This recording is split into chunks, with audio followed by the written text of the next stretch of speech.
Fala, QGeniano, eu sou Mazei, professor de Química aqui do QG, e a gente do QG está fazendo mais uma vez aquela vez da tua parceria, né, de estar junto contigo, tentando te dar umas dicas para esses momentos finais que antecedem aí a hora H, que são os dias 24 e 25. Eu separei alguns temas que eu acho muito importante, assim, nesses momentos finais, nessa reta de chegada dessa maratona, que você dê uma olhadinha aí para apertar os parafusos aí do teu motor, para ficar com tudo bem reguladinho, né? Agora, não adianta mais estudar tudo. Então, dá uma olhadinha nesses temas que eu separei para você e que eu começo a falar agora. O primeiro é o seguinte, gente, olha só.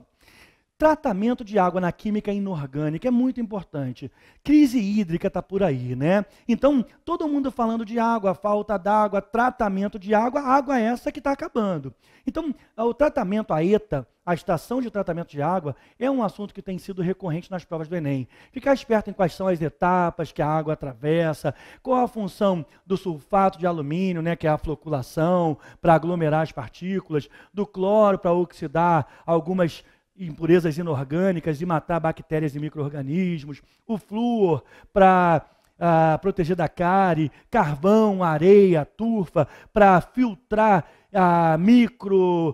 particulados. Então, estação de tratamento de água e tratamento de água eu vejo como um assunto fundamental você saber.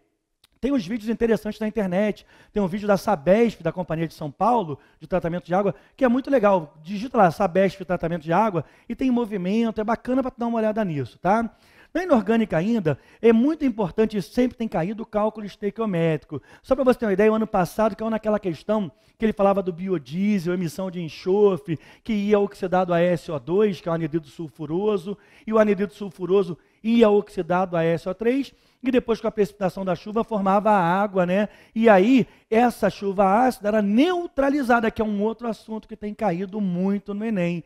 Neutralizada por solução básica, ou então de um sal de hidrólise básica, como carbonato de cálcio, e aí há a formação do sulfato de cálcio, que é o gesso. Esse assunto, que é voltado para a chuva ácida, reação de neutralização, com um cálculo estequiométrico simples, e às vezes até colocando rendimento, é uma coisa que o Enem gosta de cobrar na química inorgânica, tá ligado? Caiu também a geometria molecular voltada para a hibridação e a planaridade da molécula, a tridimensionalidade da molécula, né? Você tem que estar ligado sempre naquela parte inicial da química orgânica, que o carbono que tem a dupla, ele não consegue rodar muito, né? Ficar o plano então preso, e aquela molécula é planar, né? Forma um ângulo de 120 graus com a estrutura na qual ela está inserida e com hibridação sp2 ou hibridização. Isso tem caído. Radioatividade.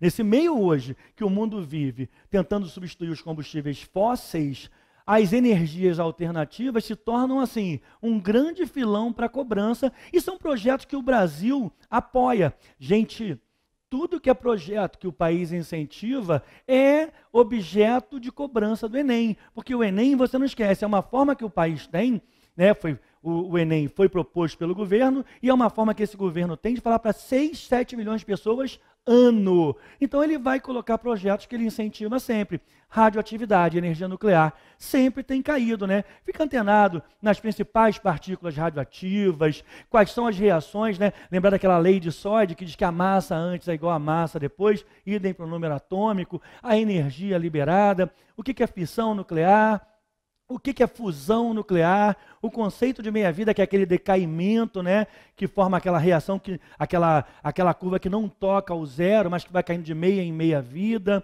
não é?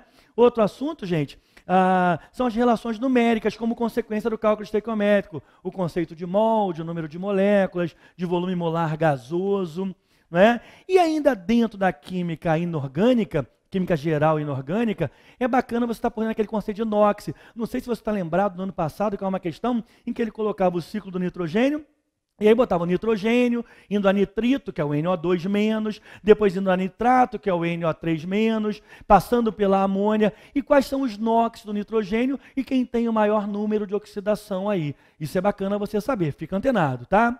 Na química orgânica, que a ideia é a gente passar pelas 3 químicas aqui. Na química orgânica, já te falei, caiu dessa planaridade, que caiu tanto na geometria da química inorgânica, quanto na parte introdutória da química orgânica, né?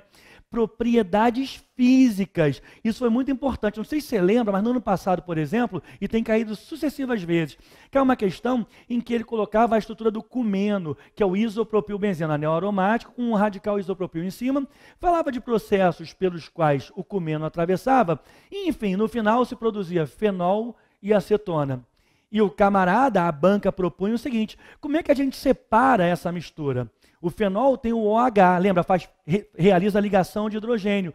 E a acetona é uma molécula polar que forma dipolo dipolo. A ponte de hidrogênio, ou ligação de hidrogênio, é mais intensa. Então, tem um ponto de ebulição maior, ou seja, requer maior energia para que você separe essas moléculas quando unidas. Então, você gastava, o ponto de ebulição seria aí o termômetro, né? Seria o diferencial para você separar as moléculas. E qual o processo de separação utilizado para separar substâncias pelo ponto de ebulição? Destilação fracionada, sempre cai. Fique esperto, quer seja do petróleo, quer seja de substância como essa, o Enem sempre cobra isso, tá ligado? Ainda outro assunto importante, gente, reação de saponificação. O sabão é aquela molécula que costuma ser derivada de um ácido graxo, uma molécula com a parte hidrocarbônica, uma cadeia carbônica de carboninhos muito longa, mas que tem uma parte final com C dupla O e um cátion, não é? Essa parte final tem a ligação covalente polar e a ligação iônica, ou seja, um carbono, que é um sabão, que é derivado da reação de saponificação, ele tem parte apolar, parte polar e parte iônica. Ele é capaz de dissolver qualquer coisa pela lei dos semelhantes, tá ligado? Essa história, por exemplo, que a água é solvente universal. KO. A água é polar, então ela só dissolve substâncias polares. Por exemplo, se eu tivesse uma mancha aqui no QG, de graxa, tá preto, eu vou conseguir tirar isso com água, gente? Não. Então não é solvente polar, não é solvente universal coisíssima nenhuma, né? Mas o sabão, Por quê? Porque ele é formado pelas três formas principais de ligações químicas. Reação de saponificação, grande dica, sempre cai, né? Isomeria, fica atento para a isomeria. A isomeria de função, né? As principais são isomeria de função, que é a parte da isomeria plana, função, cadeia, posição, e a parte da isomeria espacial ou estereoisomeria. E aí você tem que estar ligado na isomeria cis-trans, que é a geométrica, e na isomeria óptica, aquela que precisa do carbono quiral, né? Quiral que vem de mão, né? Quiromancia, vou ler a mão, porque os carbonos não têm imagens sobreponíveis. Na fisicoquímica, pessoal, deslocamento de equilíbrio pelo princípio de Le Chatelier tem caído sempre. Você não pode deixar de saber esse conteúdo, galera. Como é que a concentração, a alteração da concentração afeta o equilíbrio, a alteração da pressão, da temperatura e o catalisador, que não gera efeito de deslocamento e sim de aceleração da tua reação, que é reversível e, portanto, acelera nos dois lados, tá? Então, deslocamento de equilíbrio. E aí ele volta sempre isso para um outro assunto do equilíbrio iônico, que é o pH e o pOH. E aí, cara, ele pode usar isso no corpo humano, falando de acidose, de alcalose, não é? O ano passado, não sei se você lembra, ele tinha um resíduo, dava uma concentração de OH-, eu me lembro do valor que eu acho que era 10 a menos 10, deixa eu pegar na minha cola. 10 a menos 10, então se o OH- é 10 a menos 10, o pOH é 10. Logo, o pH é 4, não é? Então, isso é um meio ácido. E ele queria saber, dentre as alternativas que estavam ali, qual era que seria usada para você neutralizar aquele pH. E ele então dava sais, e caiu o assunto hidrólise. pH voltado para a hidrólise, lembra? Sal de hidrólise ácida, sal que não sofre hidrólise, e sal de hidrólise básica.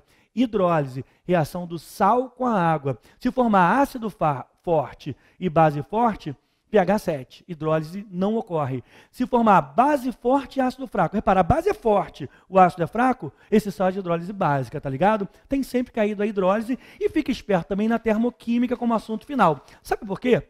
Termoquímica, geração de energia, geração de calor, tudo que você quer hoje, gerar energia em substituição ao combustível fóssil. Galera, essas são as principais dicas. No mais, foco nesses assuntos, vai com tudo que a gente do QG está torcendo por você.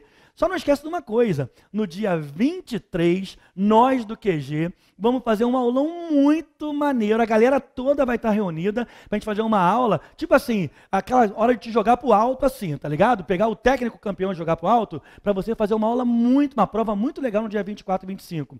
Essa aula nossa vai ser um aulão que vai estar em www.esquenta.enem.com.br. Você não pode deixar de assistir isso, tá legal? Vai ser no dia 23, vai ser amanhã toda. Vai no nosso link, o URL, você está sempre linkado na gente e pega mais detalhes. Mas marca na tua agenda aí, aulão do QG. Valeu? Ó, um beijão e tamo junto. Valeu, galera!